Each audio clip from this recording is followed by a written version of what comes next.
యాక్టర్‌ని మీకు పరిచయం చేసే మీడియా మీట్ ఇది. ఇవాళ రోజులు ఎలా అయిపోయాయంటే, పిల్లల కోసం ఒక సినిమా, పెద్దవాళ్ళ కోసం మాత్రమే చూసేలా ఒక సినిమా, యూత్‌కి ఒక తరహా సినిమా, ఇలా కుటుంబాన్ని, కుటుంబంలోని సభ్యులను విడదీసి సినిమాకి తీసుకురావడం కాకుండా, కుటుంబం మొత్తం కలిసి సినిమాకు వచ్చేలా క్లీన్ యూ కథలను తెరపైకి తెచ్చేందుకు పుట్టిందే సునేత్ర ఎంటర్‌టైన్‌మెంట్. సునేత్ర పేరులోనే ఉంది. మంచి కళ్ళు, మంచి చూపు అని. అందుకే మంచి కథలు, మంచి కలలకు వేదిక అవుతామని చెప్పేందుకే 'మేఘాలు చెప్పిన ప్రేమ కథ' తొలి అడుగుగా తీసుకుంది సునేత్ర. మంచినే చూపిస్తాం, మంచిగా చూపిస్తాం అని చెప్పేందుకే అందరూ కలిసి చూడదగ్గ సినిమాతో తనను తాను పరిచయం చేసుకుంటోంది సునేత్ర ఎంటర్‌టైన్‌మెంట్. తన నుంచి వచ్చే ప్రతి సినిమా ఒక పాజిటివ్ ఇంపాక్ట్‌ని సమాజంపై చూపించాలనేదే సునేత్ర విజన్.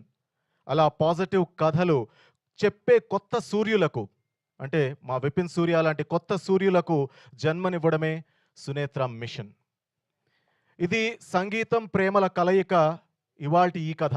కానీ ముందు ముందు రాబోయే సినిమాలన్నిట్లో కూడా కళ, దాంతో పాటు కావ్యం, అంటే అది ప్రేమ కావ్యమైనా కావచ్చు, ఏదైనా కావచ్చు, కళతో ముడిపడిన కావ్యాలని తెరపైకి తీసుకురావాలనేది సునేత్ర ఆశయంగా పెట్టుకుంది. అంటే ఈ మాట వినగానే మనకి కె. విశ్వనాథ్ గారు గుర్తొస్తారు. ఆయన దర్శకుడిగా ఆ ప్రయత్నం చేస్తే, ఒక మీడియా హౌస్‌గా ఈ ప్రయత్నాన్ని చేయాలని సునేత్ర సంకల్పించింది. ఈ సంకల్పం నెరవేరాలని నేనైతే మనస్ఫూర్తిగా కోరుకుంటున్నాను. సునేత్రకు ప్రాణం పోసిన కోట ఉమగారు ఈ చలనచిత్ర పొలంలో కొత్త రైతు.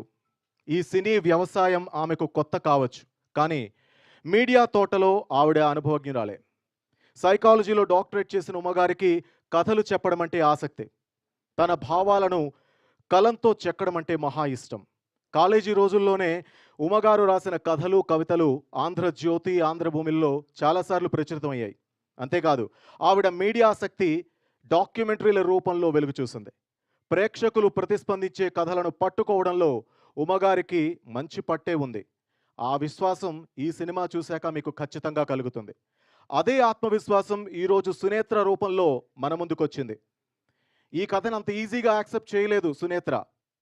ఈ కథ విన్న తర్వాత ఈ విపిన్ చేయగలడా లేదా అనే ఒక నమ్మకాన్ని కలిగించుకోవడం కోసం ఒక షార్ట్ ఫిల్మ్ల రూపంలో చేయించి, ఆ షూట్ని, ఆ రషెస్ని ఒక మంచి టెక్నీషియన్కి ఎవరికి చూపించారనేది ఉమ్మగారిని అడిగి మీరే తెలుసుకోండి. ఒక మంచి టెక్నీషియన్కు చూపించి పర్లేదు పిల్లాడు పనికొస్తాడు అనుకున్న తర్వాత ఈ అవకాశం ఆయనకి దక్కింది. ఉమ్మగారు గుర్తించి మెచ్చి అవకాశం ఇచ్చిన మొదటి టాలెంట్ పేరు ఇవాళ విపిన్. ఇతని తండ్రి రాజా శివానంద గారు తెలుగు సినిమాకు బాగా తెలిసిన వారు. జీన్స్ ఎక్కడికి పోతాయి? ఎటు వెళ్ళినా మళ్ళీ ఇటే తీసుకొచ్చాయి. ఇతనికి బ్రాండింగ్లో పీజీ ఉంది. ఆ స్కిల్స్తోనే క్రియేటివ్ స్టోరీ రైటింగ్లో మొదలుపెట్టి డిస్నీ స్టార్కి కంటెంట్ క్రియేషన్ హెడ్గా పనిచేసే స్థాయికి వెళ్ళాడు. తండ్రి వదిలేసిన చోట నుంచి తన ప్రస్థానం ప్రారంభించాలని మళ్ళీ ఇక్కడ మొదలుపెట్టాడు. రాయడం, తీయడం కొత్త కాదు, మనకి ఇలా పరిచయం అవ్వడం మాత్రం కొత్తే. సో ఈ విపిన్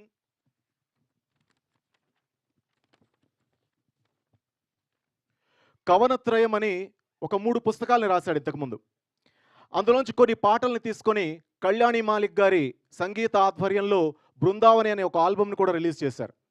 ఆ రిలీజ్ ఫంక్షన్కి మనకందరికీ ఇష్టమైన శాస్త్రి గారు, సిరివెన్నెల సీతారామ శాస్త్రి గారిని పిలుచుకున్నారు. ఆ రోజు ఆయన అన్న మాటలు ఇప్పటికీ నాకు గుర్తున్నాయి.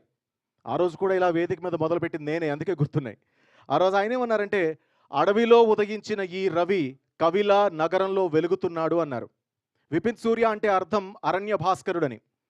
ఆయన మాటలు నిజం చేస్తూ ఈ సినిమా మొత్తం కొండ కోణల్లో తీసి సినీ వినీలాకాశంలో వదులుతున్నాడు మా విపిన్. అందుకే ఈ సినిమాని సిరివెన్నెల గారికే అంకితం ఇవ్వాలని నిర్ణయించుకుంది చిత్ర బృందం. ఈ సినిమాకు మరో కీలకమైన పిల్లర్ సినిమాటోగ్రాఫర్ మోహన కృష్ణ గారు. ఈయన పనితనం Ishqiya, Raja the great, force 2, R Raj Kumar వంటి చిత్రాలతో మనకు బాగా పరిచయం. ఇప్పుడు మళ్ళీ మేఘాలు చెప్పిన ప్రేమ కథ గురించి ఖచ్చితంగా మాట్లాడుకునేలా చేయబోతోంది ఆయన కెమెరా పనితనం. ఇక మేఘాలు చెప్పిన ప్రేమ కథ చెప్పేది విపినే అయినా అది మనకి వినిపించబోయేది మాత్రం జస్టిన్ ప్రభాకరన్ గారు. రాధేశ్యామ్, డియర్ కామ్రేడ్ చిత్రాలతో తెలుగులో సంగీతంలో కొత్త ఒరవడి సృష్టించిన కంపోజర్ జస్టిన్ మా సినిమాకు పెద్ద అసెట్. ఇండస్ట్రీలో ఎంతో ఖ్యాతి గడించిన తోట తరణి గారు, మార్తాండ్ కె వెంకటేష్ గారు మా ఈ సినిమాకి ఇచ్చిన బలం అంతా ఇంతా కాదు. వారికి మేము ఏం చెప్పినా మా కృతజ్ఞతల్ని చెల్లించుకోలేం. ఇక ఈ టీజర్‌ని రిలీజ్ చేసుకునే ఈవెంట్‌ని మనం మొదలుపెట్టుకుందాం. ముందుగా ఈ టీజర్‌ని మనం చూద్దాం. తర్వాత మన ప్రొడ్యూసర్‌ని, డైరెక్టర్‌ని పరిచయం చేసుకుందాం. తర్వాత మీరు అడిగే ప్రశ్నలకి వారు సమాధానాలు చెప్తారు. ఐ రిక్వెస్ట్ టీజర్‌ని ప్లే చేయండి ప్లీజ్.